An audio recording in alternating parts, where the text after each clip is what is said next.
అండి అందరికీ సగ్గుబియ్యంతో ఈజీగా పాయసం చేసుకుందాం వచ్చేయండి. కావాల్సినవి సన్న సగ్గుబియ్యం తీసుకోవాలి. 1 కప్పు ఆల్రెడీ 3 అవర్స్ నానబెట్టుకున్నవి ఇవి.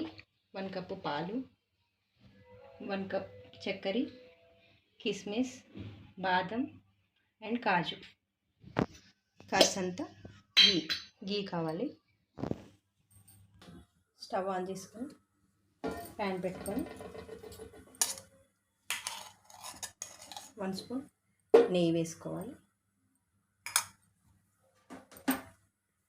నెయ్యి వేడి చేసుకొని దాంట్లో డ్రై ఫ్రూట్స్ అన్నీ ఫస్ట్ వేయించుకోవాలండి.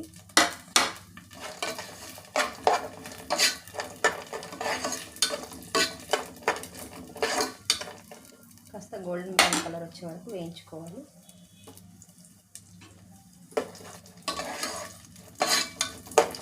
ఈ డ్రై ఫ్రూట్స్ని పక్కకు తీసి పెట్టుకోవాలి. చక్కగా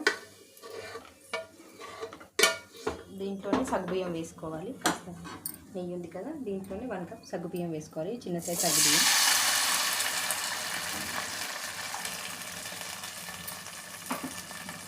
ఇది కాస్త వేపాలి దీంట్లోనే, ఈ నీటిలోనే.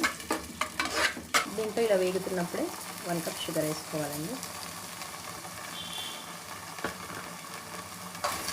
ఒక్కసారి కలిపేసుకోవాలి. దీంట్లోనే పాలు యాడ్ చేసుకోవాలి. 1 కప్ చిక్కటి పాలు యాడ్ చేసుకోవాలి. ఇది చక్కగా మరగాలి. సన్నటి పొడిపైన మరిగించుకుంటే చాలా టేస్టీగా ఉంటుంది ఈ పాయసం. పాయసంలోకి ఇందాక వేయించి పెట్టుకున్న డ్రై ఫ్రూట్స్ని యాడ్ చేసుకోవాలి. ఇంకొక 2 నిమిషాలు చేసుకొని సర్వ్ చేసుకోవడం.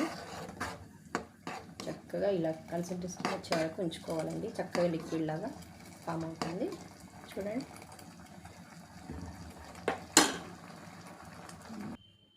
ఇలా చక్కగా రెడీ అయిపోయిందండి సగ్గుబియ్యం పాయసం. మీకు ఎప్పుడైనా స్వీట్ తినాలనిపిస్తే ఇలా ఈజీగా 5 మినిట్స్లోనే తయారు చేసుకోవచ్చు. చాలా ఈజీ ప్రాసెసర్. మీరు ఒక్కసారి ట్రై చేయండి. ప్లీజ్ సపోర్ట్ చేయండి. ప్లీజ్ సబ్స్క్రైబ్ చేసుకోండి మరిన్ని వీడియోస్ కోసం.